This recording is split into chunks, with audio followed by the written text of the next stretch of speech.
আমাৰ যথেষ্ট ভাল চলিছে। আমি একেবাৰে খুব জোচ আৰু হোচ লৈ আমি নিৰ্বাচন প্ৰচাৰ আগবঢ়াই আছোঁ।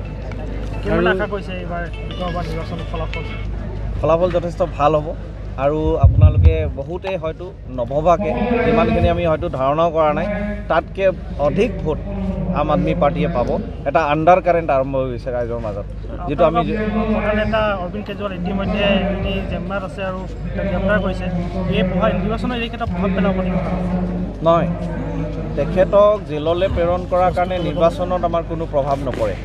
আমি আম আদমি পাৰ্টি হিচাপে আমি দুখিত, আমি দুখ পাইছোঁ, কিন্তু তেখেতক জেলত প্ৰেৰণ কৰাৰ কাৰণে আমি দুগুণ উদ্যমেৰে এতিয়া কাম কৰি আছোঁ। আগন্তুক দিনত আপোনালোকে চাব যে কিমান বিপুল ভোটেৰে আম আদমি পাৰ্টি জিকিবলৈ গৈ আছে। এই আণ্ডাৰ কাৰেণ্ট যিটো ক'লোঁ, তেখেতক জেললৈ প্ৰেৰণ কৰাৰ পিছতহে এই আণ্ডাৰ কাৰেণ্টটো সৃষ্টি হৈছে আৰু ৰাইজে দলে বলে আমাক লগ দিবলৈ সাজু হৈ আহিছে। ৰাইজৰ প্ৰতি কি আহ্বান জনাব?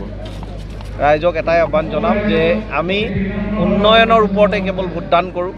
দুৰ্নীতি ভ্ৰষ্টাচাৰৰ বিৰুদ্ধে আমি যিটো অভিযান হাতত লৈছোঁ সেইটোৰ ওপৰত ভোটদান কৰক। ধৰ্মীয় বিভাজনৰ ওপৰত ভোটদান কৰিব নালাগে, ক'লা বগা অংক কৰি ভোটদান কৰিব নালাগে, অন্যথা সমাজখন 2024 পিছত ধ্বংসৰ পথত যাব। এইটোৱে মই ৰাইজৰ ওচৰত। বহু দলৰ পৰা দেখা গৈছে এতিয়া বিজেপি যোগদান কৰিছে, এই বিষয়ে কি ক'ব? আমাৰ ইয়াতো যোগদান কৰি আছে।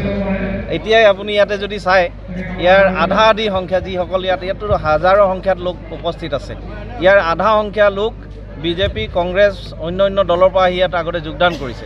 গতিকে আমিতো হাইলাইট কৰা নাই।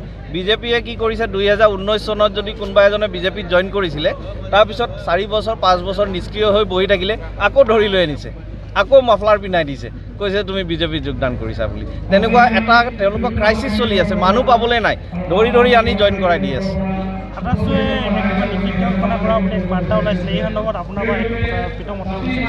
মই তেখেতলোকৰ লগত আলোচনাত মিলিত হৈছোঁ।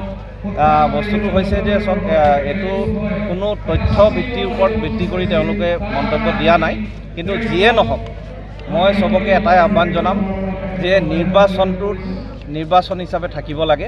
ইয়াত আমি কাৰোবাক বেয়া পাব পাৰোঁ, ভাল পাব পাৰোঁ, চবেইটো আৰু সমান নহ'ব, সেইটো সঁচা কথা। কিন্তু সমাজখনক 19 তাৰিখৰ পিছৰ কাৰণেও আমি বচাই থ'ব লাগিব। আমি এনেধৰণৰ মন্তব্য কৰিব নালাগে য'ত সমাজখন বিভাজনমুখী হ'ব পাৰে। গতিকে মই চবকে অনুৰোধ জনাম, এইটো গণতন্ত্ৰ হয়, গণতন্ত্ৰত ৰাজনৈতিক দলে নিজৰ ৰণনীতি লৈ নিজৰ ধৰণে নিৰ্বাচন প্ৰচাৰ কৰিব পাৰে। তেওঁলোকক মুকলি মনেৰে কৰিবলৈ দিয়ক। সব নিৰ্বাচন দলৰ যিমান কেণ্ডিডেট আছে, যিমান দল আছে, চবৰ ভোট বিচাৰিব। কোনো বিশেষ এটা সম্প্ৰদায় লৈ কেতিয়াও কোনোবাই জিকি আহিব নোৱাৰে, চবৰে ভোট লাগিব। গতিকে আমাৰ কিন্তু ৰণকৌশল বেলেগ হ'ব পাৰে, সেইখিনি বুজাবুজি আমি তেখেতলোকক কথাখিনি কৈছোঁ আৰু আশা কৰিছোঁ আগন্তুক দিনত আমি কথাখিনি কওঁতে চবেই ধৈৰ্য সহকাৰে ক'ব লাগিব যাতে সমাজত কোনো বিভাজন সৃষ্টি নহয়। নিৰ্বাচনৰ আৰ্মি পাৰ্টিৰ মুখ্য ইছ্যু কি হ'ব? উন্নয়ন আৰু ভ্ৰষ্টাচাৰ দুৰ্নীতি নাইকিয়া কৰা।